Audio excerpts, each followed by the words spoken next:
नमस्कार। आज बात बिहार की कर लेते हैं। बिहार पिछले कुछ दिनों से फिर चर्चा में है और वजह फिर शराबबंदी के बाद बिहार में अभी तक 2016 से 2023 तक तकरीबन 400 लोगों की जहरीली शराब से जान जा चुकी है। नीतीश कुमार ने कहा है कि जहरीली शराब पीकर मरने वालों को 4-4 लाख रुपए का मुआवजा मिलेगा। ये वही नीतीश कुमार हैं जिन्होंने सदन में कहा था पियोगे तो मरोगे।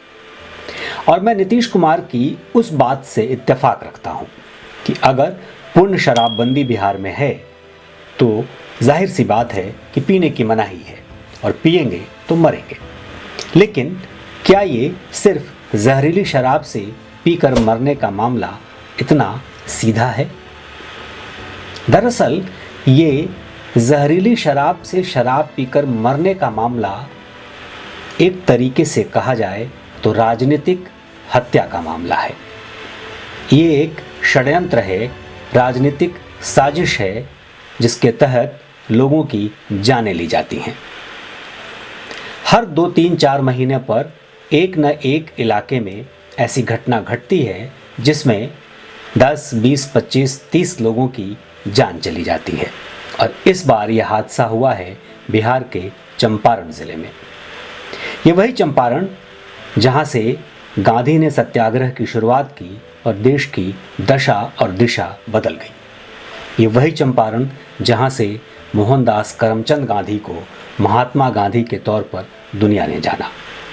ये वही चंपारण जहां पर गांधी ने कहा कि मुझे अगर 2 देशों में से एक देश चुनना हो जिसमें एक में चंद हजार शराबी हों और एक देश गरीब हो तो मैं गरीब देश को चुनना पसंद करूंगा। उसी चंपारण में 3 दर्जन से ज़्यादा लोग जहरीली शराब पीकर मर गए। सरकारी आंकड़े में अभी तक 2016 से 2023 तक मरने वालों की तादाद जो सरकार ने जारी किए हैं उसके हिसाब से 2 दर्जन के आसपास है। आप सब लोगों को मालूम है, आए दिन ये खबर आती है कि 10 लोग, 20 लोग, 25 लोग, 1 दर्जन, 18 लोग, 30 लोग यहाँ पर जहरीली शराब से मर चुके। क्या है कानून?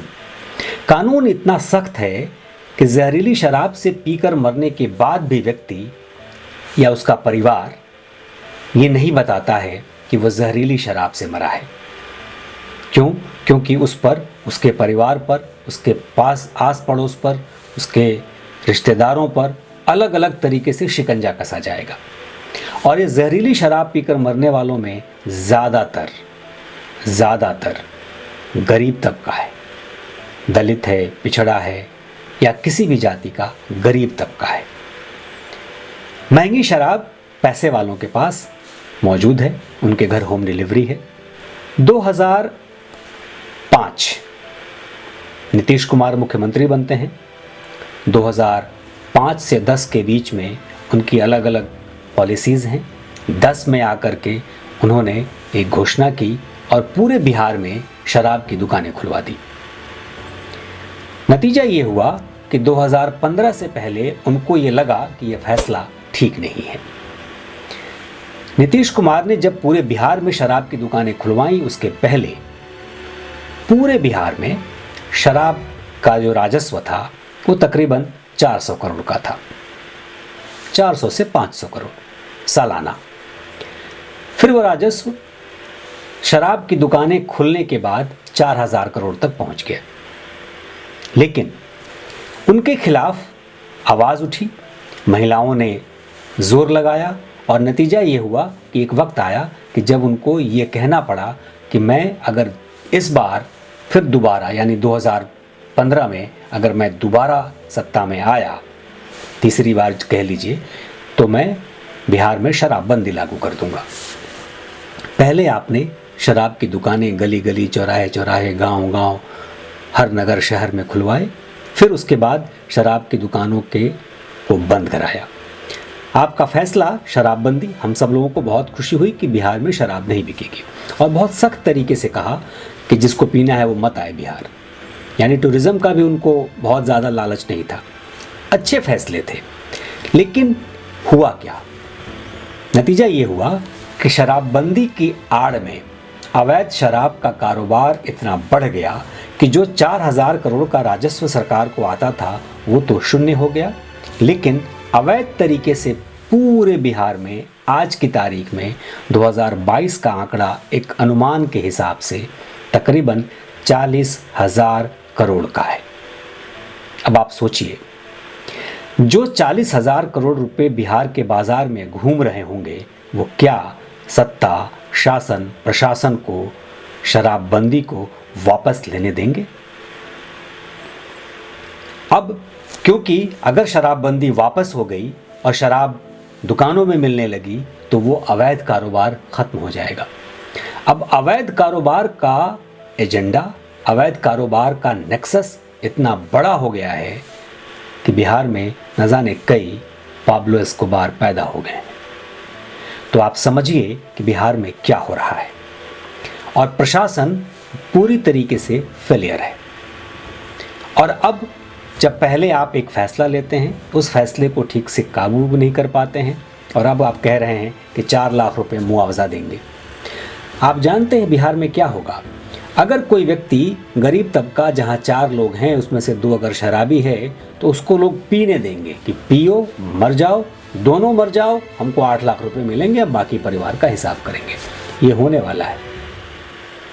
इसलिए मुआवजा गलत चीज़ों पर देना सिर्फ वोट बैंक की राजनीति हो सकती है। चूँकि 2024 में लोकसभा के चुनाव हैं, 2025 में विधानसभा के चुनाव हैं, तो अपने वोटरों को अपने पास लेने के लिए जो पैसे बांटने हैं और 3 लाख करोड़ के लॉस में चल रहे राज्य में और पैसे बांटिए। लेकिन पैसे आप ठीक जगह पे नहीं बांट के गलत तरीके से बांट रहे हैं। आप शासन प्रशासन पर काबू नहीं कर पा रहे हैं। मैंने एक किताब लिखी झूम, आप झूम पढ़िए। झूम में बहुत सारा ब्यौरा है, बहुत सारे पुलिस अधिकारियों से हमने उस वक्त बात की थी। 2021 में वो किताब आई, आप उसको पढ़िए। उस किताब में मैंने बहुत विस्तार से बताया है कि आखिर इस पूरा नेक्सस का आज वजूद क्या है। परिस्थिति ये है कि बिहार में पुलिस प्रशासन इन्वॉल्व है। क्या पुलिस, क्या प्रशासन, क्या नेता, राजनेता, हर कोई बिहार में शराब के धंधे में संलिप्त है। नौजवानों को अलग अलग रोजगार मिल रहे हैं। नतीजा ये है कि ये शराबबंदी नीतीश कुमार के लिए गले की फांस है और ऊपर से इस तरीके के फैसले और भी आने वाले दिनों में उनको मुश्किलों में डाल रहे हैं।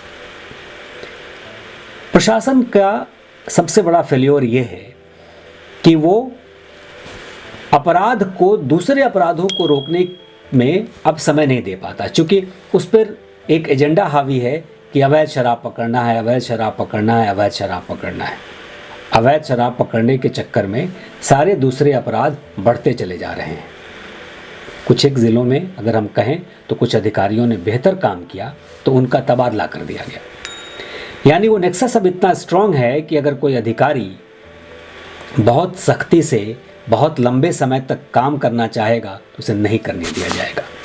और जिस ज़िले में, चंपारण की मैं बात कर रहा हूँ, पिछले 1 साल में, 1 साल पहले, मैं किसी का नाम नहीं लूँगा लेकिन वो तो बहुत आसान है समझना, 1 साल पहले जो IPS अधिकारी वहाँ आया और उस व्यक्ति ने जिस तरीके से बिहार में पूरे एक धूम मचा दी कि मोतिहारी ज़िले में, पूर्वी चंपारण ज़िले में आकर इतनी शराब के अवैध ठेके, अवैध उत्पादन, अवैध लोगों को गिरफ्तार किया, 1 साल में उस नेक्सस को लगभग नस्तनाबूद कर दिया। 1 साल बीतते बीतते, पूरे 1 साल अभी हुए ही थे कि उस व्यक्ति का तबादला हो गया, उस IPS अधिकारी का। जी, आप समझ गए होंगे मैं डॉक्टर कुमार आशीष की बात कर रहा हूँ। जो नए IPS अधिकारी आए हैं वो भी पूरी ताकत से लगे हुए हैं, लेकिन जैसे ही किसी एक व्यक्ति, एक अधिकारी का तबादला होता है, एक नेक्सस को तोड़ने वाले अधिकारी का तबादला होता है, उस नेक्सस में रहने वाले लोग, काम करने वाले लोगों का हौसला बुलंद होता है। जो नए अधिकारी हैं उन्होंने भी पूरी ताकत लगा रखी है। नतीजा कंट्रोल अभी नहीं हुआ और परिणाम सामने है। 3 दर्जन लोग जहरीली शराब से अलग अलग इलाकों में एक साथ मरे। आप समझ रहे हैं क्या हो रहा है। और उत्तर प्रदेश में हो रही घटनाओं पर वहाँ के उप मुख्यमंत्री बयान देंगे कि प्रशासन फेलियर है, शासन फेलियर है, योगी जी फेलियर हैं, दिल्ली में मोदी जी फेलियर हैं। और आपके यहाँ क्या हो रहा है, साथ में क्या हो रहा है, बालू माफिया ने अभी अभी एक अधिकारी को, एक पुलिस अधिकारी को, जो भी उस माफिया को रोकने गई, उस इंस्पेक्टर को घसीट घसीट कर मारा है। आप देखिए वीडियो। ये घटनाएं, ये कहानियां शासन का इकबाल खत्म करती है। नीतीश कुमार को समझना होगा कि पियोगे तो मरोगे ठीक था, अब पियोगे मरोगे और उसके बाद मरो और 4 लाख लो, ये ठीक नहीं है। ध्यान रखिए। हम फिर मिलेंगे, फिर बात करेंगे कुछ नए मुद्दों पर। तब तक के लिए नमस्कार।